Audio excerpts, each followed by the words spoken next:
आज ही के दिन सूली पर चढ़ाए गए थे यीशु मसीह।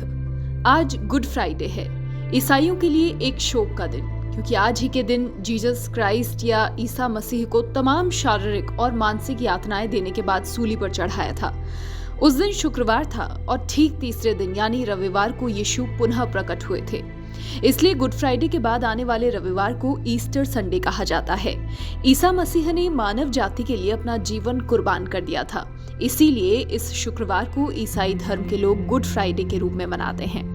गुड फ्राइडे को हॉलिडे, ब्लैक फ्राइडे और ग्रेट फ्राइडे के नाम से भी जाना जाता है।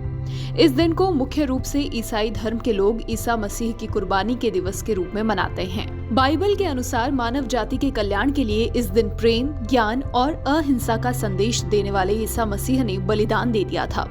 यहूदी शासकों ने ईसा मसीह को तमाम शारीरिक और मानसिक यातनाएं दी और फिर सूली पर चढ़ा दिया। उस दिन शुक्रवार था। बाइबल में ये भी बताया गया है कि लगभग 6 घंटे तक ईसा मसीह को कीलों से ठोका गया था और फिर उन्हें लटका दिया गया। कुछ मान्यताओं के अनुसार सूली पर चढ़ाने के 3 दिन बाद ईसा मसीह पुनः जीवित हो गए थे। उस दिन रविवार था और ऐसे में पूरी दुनिया उसे ईस्टर संडे के रूप में मनाती है। इस दिन का महत्व: गुड फ्राइडे के पहले ईसाई धर्म के लोग 40 दिन तक उपवास रखते हैं, वहीं कुछ लोग सिर्फ शुक्रवार को उपवास रखते हैं। इसे लेंट कहा जाता है। इस दिन लोग चर्च और घरों में सजावट की वस्तुएं कपड़े से ढक देते हैं। साथ ही चर्च में काले कपड़े पहनकर शोक जताते हैं।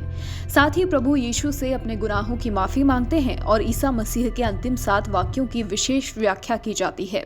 इस दिन गिरजा घरों में घंटा नहीं बजाया जाता, बल्कि लकड़ी के खटखटे बजाए जाते हैं। साथ ही लोग चर्च में क्रॉस को चूमकर प्रभु यीशु का स्मरण करते हैं। इस दिन लोग प्रभु यीशु के उपदेशों का स्मरण करते हैं और उन्हें अपने जीवन में ढालने की भी कोशिश करते हैं। लोग प्रभु यीशु के बताए प्रेम, सत्य और विश्वास के मार्ग पर चलने की शपथ लेते हैं। मान्यता है कि गुड फ्राइडे के दिन प्रभु यीशु को याद करते हुए दान धर्म के कार्य किए जाते हैं। व्रत के बाद मीठी रोटी बनाकर खाई जाती है और लोगों में भी बांटी जाती है। अब सवाल ये ही कि यही दिन क्यों? आध्यात्मिक विवरणों के अनुसार यीशु का क्रूसिफिकेशन संभवतः किसी शुक्रवार को किया गया था।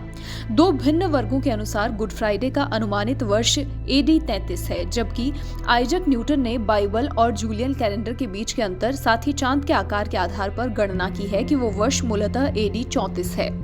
अलग अलग परंपराएं हैं। Roman Catholic church good Friday को उपवास दिवस के तौर पर मनाता है, जबकि चर्च के लैटिन संस्कारों के अनुसार 1 बार पूरा भोजन और 2 बार अल्पाहार लिया जाता है।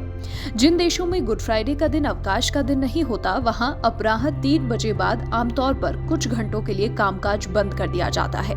चर्च में प्रार्थना के 3 भाग होते हैं: बाइबल और धर्म ग्रंथों का पाठ, क्रॉस की पूजा और साथ ही प्रभु भोज में सहभागिता।